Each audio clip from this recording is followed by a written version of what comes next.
"Hey, you forgot that," shouted Miguel Santos, running after the man towards the mall parking lot. The Italian leather wallet had slipped from his pocket when the businessman raised himself sharply from the coffee table, leaving only a few crumbs and the smell of expensive coffee. Richard Blackstone stopped and turned, watching the 14-year-old Filipino holding his Louis Vuitton wallet as if it were a sacred treasure. Inside, almost $8,000 in cash, black credit cards, and millions. Any sensible person would have gone with that treasure, especially someone who clearly needed money. "Thank you, boy," Richard murmured, quickly checking the content. Everything was there. Absolutely everything. He took a $20 note from his pocket and extended to Miguel with the air of those who are used to buying consciences. "Take it." Miguel shook his head, refusing the money without hesitation. "No need, sir. I was just doing what is right." Richard arched an eyebrow, genuinely surprised. He kept the note back in his pocket, watching that young man with a curiosity he had not felt for years. At 52, Blackstone Industries' CEO, he was not used to disinterested gestures.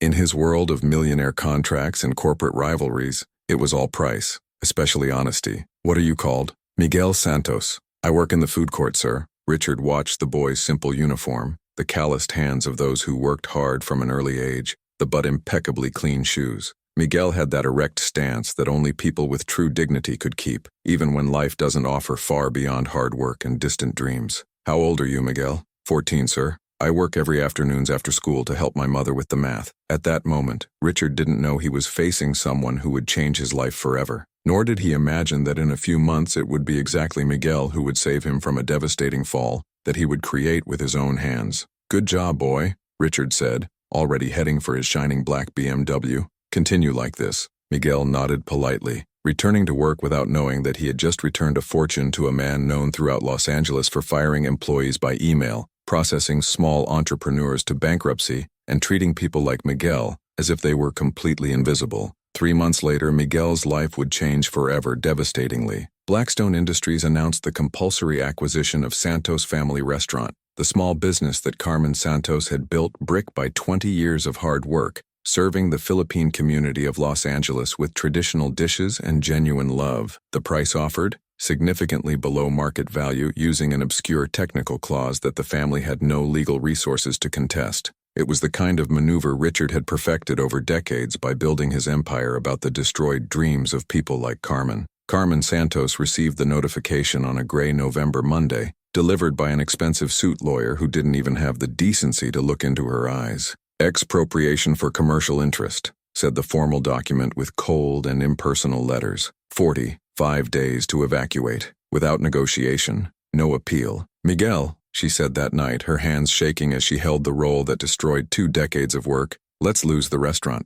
Miguel read the document twice, each word cutting like a blade before seeing the name at the top, Blackstone Industries, the same last name of the elegant man whose wallet he had returned months ago, even refusing a tip. "Mom, I know this guy," Miguel whispered, his voice full of bitter disbelief that should not exist in the voice of a 14-year-old boy. The irony was so brutal that it became comical. The boy who had returned $8,000 for pure honesty would now lose family livelihood to exactly the same man who benefited from his innocent goodness. But Miguel Santos was not just a working boy who believed in human goodness. He was a young man who had learned from an early age that life is not always fair, but that does not mean that you should passively accept when someone tries to destroy everything from what your family worked. While her mother was silently crying in the restaurant's kitchen that would soon be demolished to give way to another luxurious venture, Miguel made a silent promise that would echo in her mind for months. Richard Blackstone may have power, money, and an intimidating reputation built on the destruction of families as yours,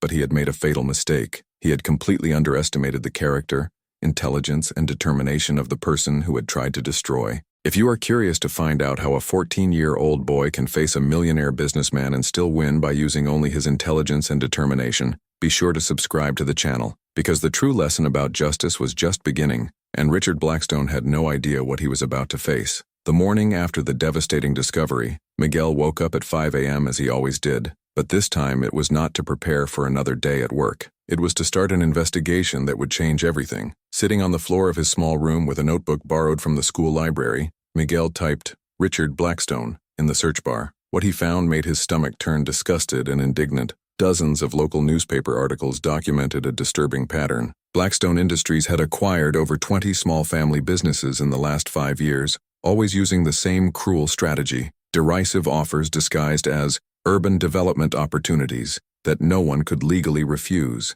The most revolting case was from a Mexican family who had lost his centenary bakery for zoning irregularities that emerged magically after they refused to sell. Richard's company had managed to reclassify the area as inappropriate for food trade in a matter of weeks. "This guy is a monster," Miguel whispered, saving each article, every photo, every nasty detail of Richard's operation. Carmen entered the room carrying 2 cups of traditional Philippine coffee, the sweet and strong aroma filling the small but welcoming environment. Her eyes were red. She had cried all night, trying to mentally calculate how much money had spared, and if it would be enough to start all over again. "Miguel, son, perhaps we should accept the offer and move on," she said, sitting beside him on the floor. "Fight a big company like that. We can lose everything and still be owed." Miguel closed the laptop carefully and looked straight into his mother's tired eyes. "Mom, do you remember when Dad died and doctors said experimental surgery was too risky?" Carmen nodded, confused by the change of subject. "You said it's sometimes worth fighting, even when chances are small, because some things are too important to simply give up. But this is different, Miguel. We are talking about money, survival." "No, Mother. We are talking about allowing a rich man to destroy working families because he can.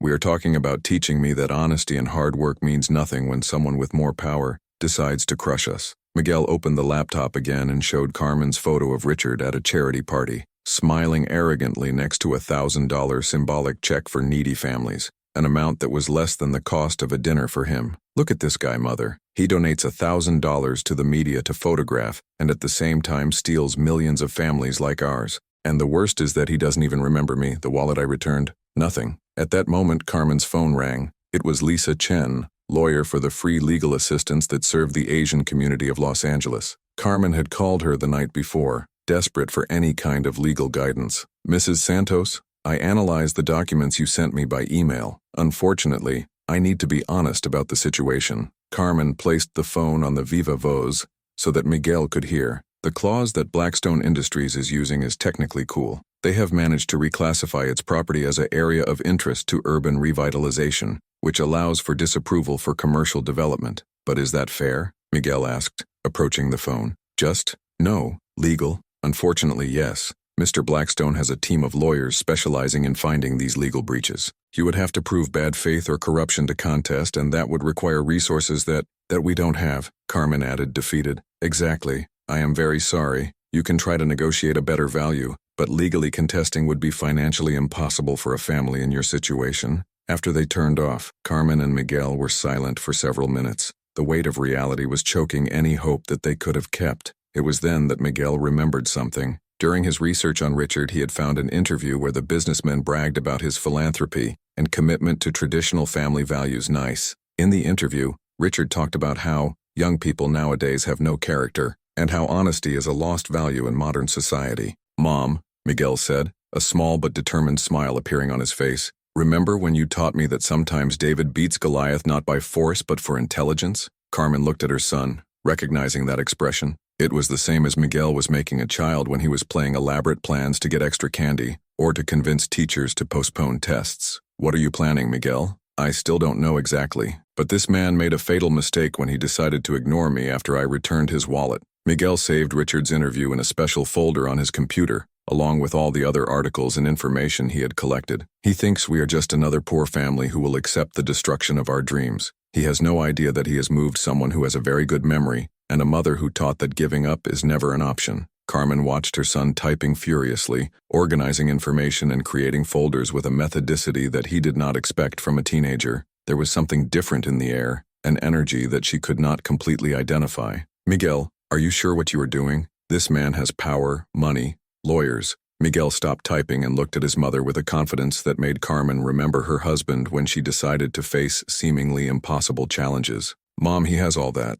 But there is one thing he doesn't have and never will. He doesn't know what it is to fight for something that really matters. And that's going to be exactly the weakness that will destroy him." At that moment, while carefully organized every piece of information about the man who was trying to destroy his family, Miguel did not know yet exactly how he would do justice. But one thing was crystal clear in his mind. Richard Blackstone had chosen the wrong victim, and was about to discover that belittling the determination of a young Philippine can be the most expensive mistake in any arrogant entrepreneur's life. 2 weeks after the devastating discovery, Miguel was at the Los Angeles Public Library at 6 a.m., an hour before he started working at the mall. He had adopted a new routine that Carmen did not yet suspect, waking up 2 hours earlier to research, plan, and document each movement. That specific morning, he was not alone. Beside him, sitting in an adapted wheelchair, was Sarah Kim, a 22-year-old student graduated in investigative journalism by UCLA, who had lost her legs in a car accident at age 16. "So, Miguel, are you absolutely sure that this Richard Blackstone is the same guy in the wallet?" Sarah asked, flipping through the dozens of impressions that Miguel had methodically organized in a folder. Miguel nodded, showing a photo he had found on the company's website. "Same face, even arrogant surname, even black BMW, and look that here." He opened the laptop and showed Sarah an interview from Richard 2 weeks ago, where the entrepreneur talked about family values and the importance of teaching responsibility to young people. "Does this guy really said that while stealing his mother's restaurant?" "Said, and there's more. Look what I found out last night." Miguel showed a series of public records that he had been able to access through the municipal transparency portal. Richard had made strategic donations for campaigns of 3 specific councilors in the last 2 years, exactly the same ones that had voted for the reclassification of the area where the Santos restaurant was. Sarah leaned forward, her eyes shining with the recognition of someone who knows how to identify a real story when she sees one. "Miguel, this is not just an individual injustice. This is a systematic pattern of corruption. That's why I need your help, Sarah. I know you're doing a master's degree in communication, and that your thesis is about abuse of corporate power." Sarah had met Miguel 3 months ago when he helped her when his wheelchair broke at the mall's entrance. While others simply passed her ignoring her difficulty, Miguel not only stopped to help but came back the next day with borrowed tools to make a more permanent repair. "You understand that if we do this, we'll be facing a guy with virtually unlimited resources, right?" Sarah said, closing the laptop thoughtfully. "I understand. But do you also understand that if we do nothing, he will continue to destroy families like mine for the rest of his life?" Sarah watched Miguel for a moment. There was something in determining that 14-year-old who reminded her of herself when she decided that her disability would not prevent her from being nihilist. It was that same stubborn energy from those who refuse to accept that some injustices are inevitable. "Okay, Miguel, I'm in, but let's do it right. Let's collect solid evidence, let's document everything, and let's expose this guy in a way that he will never be able to recover." In the following days, Miguel and Sarah developed a strategy that no adults would take seriously from a teenager and a university student, but they had some advantages that Richard Blackstone could not predict. First, Miguel had access to the mall where Richard often had lunch. As an employee of the food court, he was virtually invisible to entrepreneurs like Richard, exactly the kind of invisibility that could be turned into a powerful weapon. Second, Sarah had learned investigative journalism techniques that included how to use public information to assemble complex puzzles of corruption and abuse of power. And third, both had the advantage of being systematically underestimated by people like Richard, who would never imagine that 2 unimportant young people could represent any kind of real threat. Their plan was elegant in their simplicity. Miguel would use his position in the mall to discreetly observe and record Richard's conversations. Sarah would use her journalistic skills to connect this information with public records and create a complete dossier about corrupt Blackstone Industries. In the 3rd week of investigation, exactly what Miguel had predicted, Richard appeared for his usual lunch on Monday, sitting at the same table that he always chose,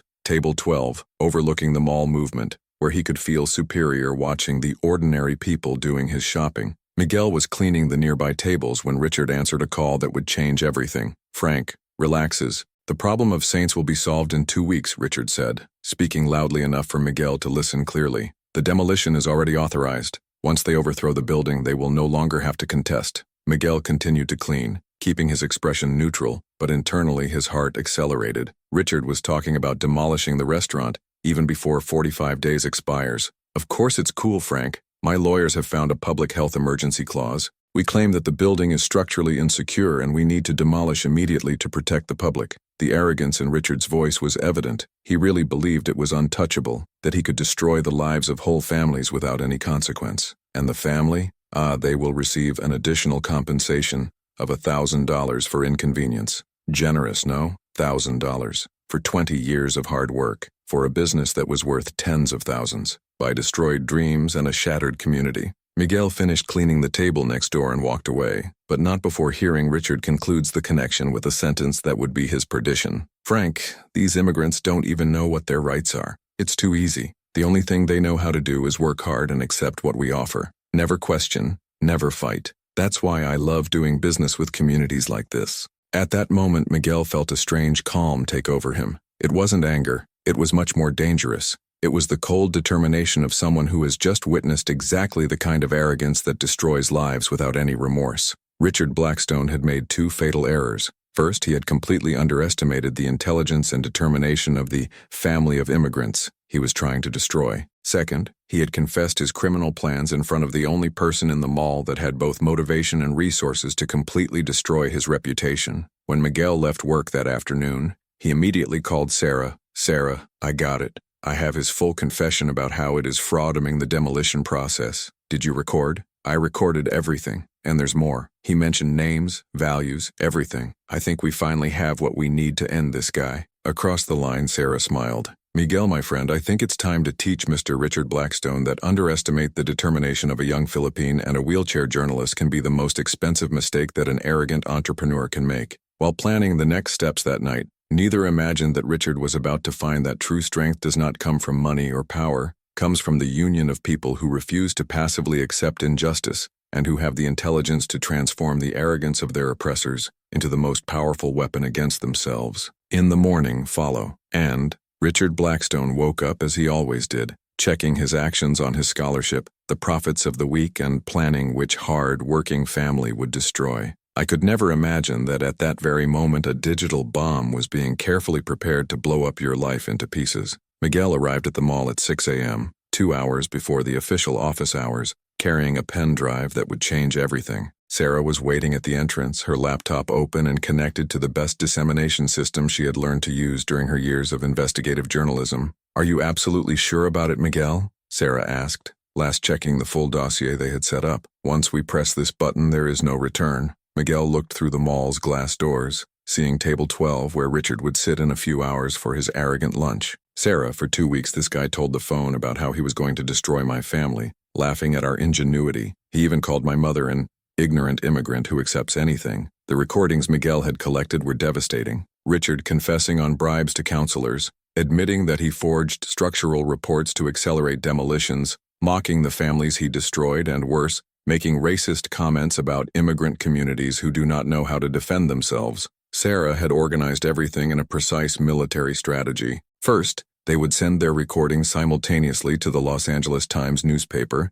to the local TV channel, to the prosecution's investigation department, and for social networks of 5 digital influencers who specialized in exposing corporate corruption. Second, Miguel would use the mall's sound system to reproduce Richard's confessions exactly at lunchtime when the movement was maximum. Third, and more devastating, Sarah had discovered that Richard was negotiating the sale of Blackstone Industries to an extremely conservative Japanese conglomerate regarding the public image. Racist recordings and corruption confessions would kill the business instantly. At 11 a.m., the first phase of the plan was executed. In a matter of minutes, social networks exploded with Richard's recordings. The hashtag #Shutjirn Blackstone scandal began to go viral, accumulating thousands of shares per hour. David Chen, an investigative reporter for Los Angeles Times who had received the full dossier, immediately called Sarah. "Are these recordings authentic? If they are, this goes to the first page of tomorrow." "Totally authentic," Sarah confirmed. "And there is more. Check the political donations records I sent. The values coincide exactly with the dates of zoning approvals."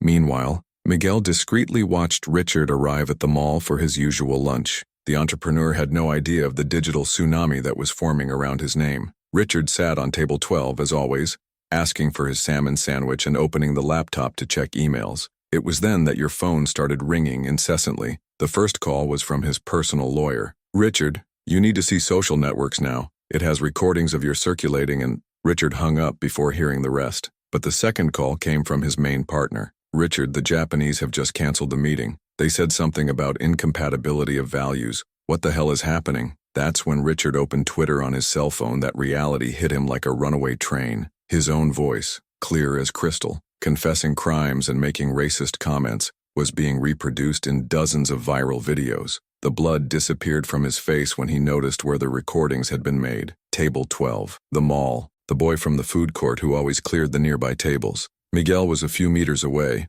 organizing trays with the same naturalness as always, but now there was something different in his eyes. It was no longer the invisible boy Richard had completely ignored. He was the architect of the complete destruction of his life. "You," Richard whispered, getting up from the table and walking toward Miguel. "Did you record?" Miguel stopped what he was doing and looked straight into Richard's eyes. "Remember me, Mr. Blackstone? I'm Miguel Santos, the boy who returned his wallet a few months ago." Richard felt like he had punched his stomach. The irony was so brutal that it became comical. The boy whose honesty he had ignored was the same one who was now systematically destroying all that there was work for decades. "What do you want? Money? I don't want anything from you," Miguel interrupted calmly. "I just wanted you to know that those recordings were just the beginning, Cho." At that moment, Sarah activated the second phase of the plan. Shopping speakers have begun to reproduce the most devastating recording. Richard saying that immigrant families are easy to manipulate because they do not know their rights. Hundreds of people in the mall stopped to listen.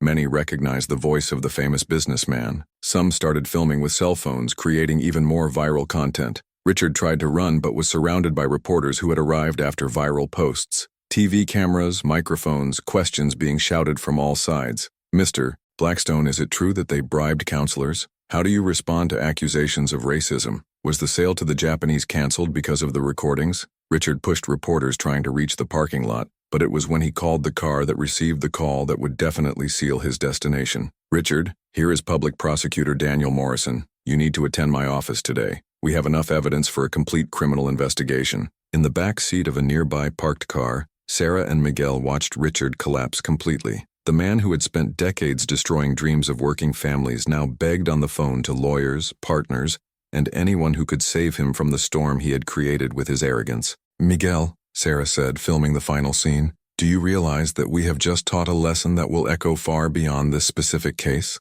Miguel nodded, observing Richard accelerating desperately away from the mall, leaving behind a ruined reputation and a corporate empire that would not survive the week. He thought power and money made him untouchable, but he found that the honesty of a 14-year-old can be much more powerful than any bank account. While police sirens approached to investigate the formal complaints that had already been filed, Richard Blackstone finally understood a truth that had ignored all his life. When you systematically underestimate people you consider inferior, they come together to show exactly who really has power in this story.